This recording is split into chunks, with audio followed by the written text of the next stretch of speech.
বিশুদ্ধ জল কিন্তু তড়িতের কুপরিবাহী।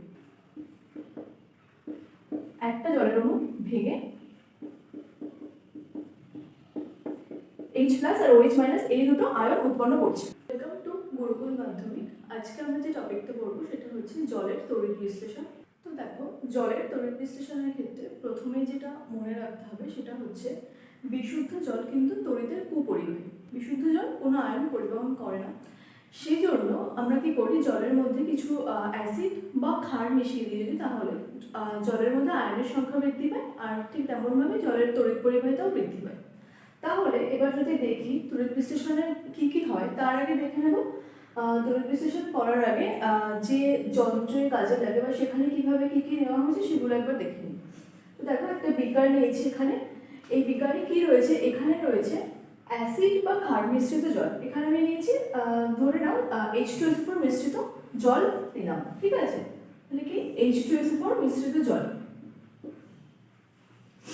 আর কি করেছি, এখানে দুটো স্টপ কক লাগানো আছে, তার সাহায্যে স্টপ কক দিয়ে এই যে দুটো দেখতে পাচ্ছ, এই যে একদম কালো কালি দিয়ে যে বোল্ড করে দেওয়া আছে সেগুলো হচ্ছে দুটো প্ল্যাটিনামের তড়িৎদ্বার। আমরা আগেই জেনেছিলাম আগের ভিডিওতে যে দুটো তড়িৎদ্বার আমাদের কাজে লাগে। তো এই দুটো হচ্ছে প্ল্যাটিনাম তার। এবার কি করেছি, প্ল্যাটিনাম তার দুটোর মধ্যে এই যে আমি এই জিনিস দুটো যে দিয়েছি, এইগুলো হচ্ছে দুটো জল মিশ্রিত টেস্ট টিউব। এই টেস্ট টিউব দুটো আমি উপর করে বসিয়ে দিয়েছি এর মধ্যে। আর বিকারে আমাদের কি আছে, তড়িৎ বিশ্লেষণ দ্রবণ হিসেবে H2SO4 মিশ্রিত জল। এরপর কি করব, এরপর এর মধ্যে এই তড়িৎ বিশ্লেষণের মধ্যে তড়িৎ প্রবাহ চালনা করা হলো। তো যখন এর মধ্যে দিয়ে তড়িৎ যাবে তখন কি দেখা যায় না, এই যে তোমরা জানো এটা হচ্ছে ক্যাথোড।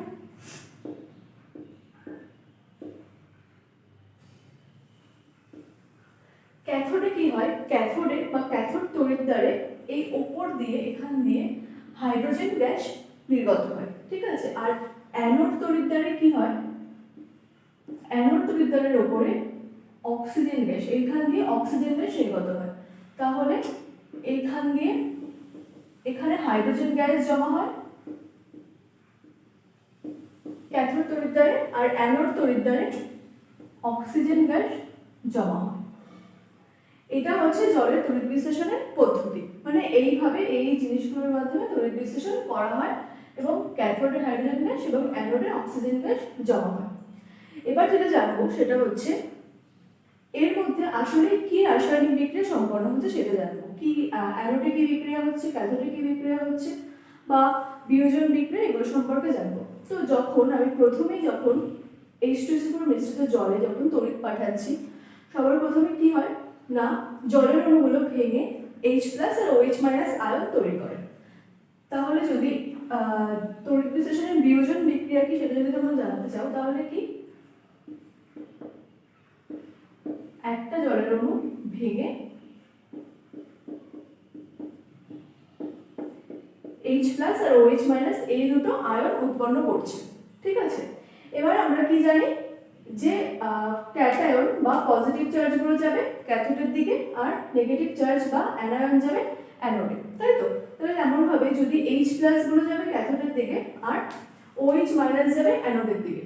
এবার ক্যাথোডে কি বিক্রিয়া হবে, দেখো H+ অণুগুলো ক্যাথোডে গিয়ে, যদি আমি ক্যাথোড বিক্রিয়া লিখি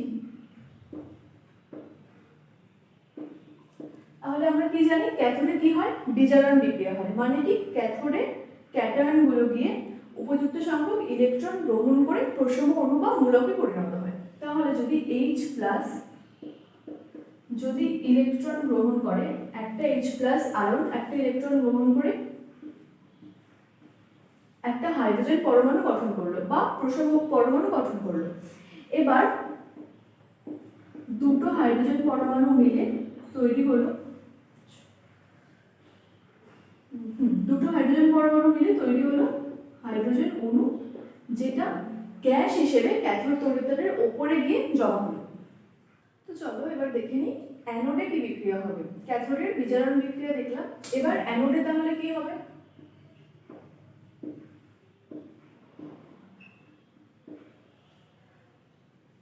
OH মাইনাস মানে অ্যানায়নগুলো যাবে অ্যানোডে এবং অ্যানোডে অ্যানায়ন গিয়ে কি করবে, ইলেকট্রন বর্জন করবে, তাই তো? তাহলে OH মাইনাস থেকে হলো OH মুক্তমূলক আর তার সাথে একটা ইলেকট্রন বর্জন করলো, ঠিক আছে? তাহলে OH OH আয়নগুলো অ্যানায়নগুলো ইলেকট্রন বর্জন করে OH মুক্তমূলকে পরিণত হলো। এবার চারটে OH অণু মিলে কি উৎপন্ন করবে, অক্সিজেন আর জল উৎপন্ন করবে। আর যদি আমি ব্যালেন্স করি তাহলে ঠিক আছে, তাহলে বুঝতে পারছো OH অণুগুলো কি করছে, চারটে OH অণু মিলে অক্সিজেন গ্যাস উৎপন্ন করছে আর জল উৎপন্ন করছে। তাহলে কি হচ্ছে না, ক্যাথোডে তৈরি হচ্ছে হাইড্রোজেন গ্যাস আর অ্যানোডে উৎপন্ন হচ্ছে অক্সিজেন গ্যাস। এবার যদি আমি তোমাদের মধ্যে অনেকের মধ্যে কোশ্চেন আসতে পারে যে আমি কি করে বুঝবো যে ক্যাথোডে হাইড্রোজেন গ্যাস উৎপন্ন হচ্ছে বা অ্যানোডে অক্সিজেন গ্যাস, আমি বুঝবো কি করে? তো দেখো, যদি আমরা কি করি, যদি আমরা একটা শিখাযুক্ত যদি শলাকা বা মানে যেমন হচ্ছে দেশলাই জ্বালিয়ে যদি আমরা কি করি, ক্যাথোড তড়িৎদ্বারে ধরি, তাহলে কি হয়, নীল রঙের শিখা উৎপন্ন হবে। যদি নীল রঙের শিখা উৎপন্ন হয় তাহলে সেটা হচ্ছে হাইড্রোজেন গ্যাস, ঠিক আছে? আর অ্যানোডে যদি একটা শিখাবিহীন শলাকা ধরি, তাহলে যদি সেই শলাকাটি খুব উজ্জ্বলভাবে জ্বলে ওঠে তাহলে সেটা হবে অক্সিজেন গ্যাস।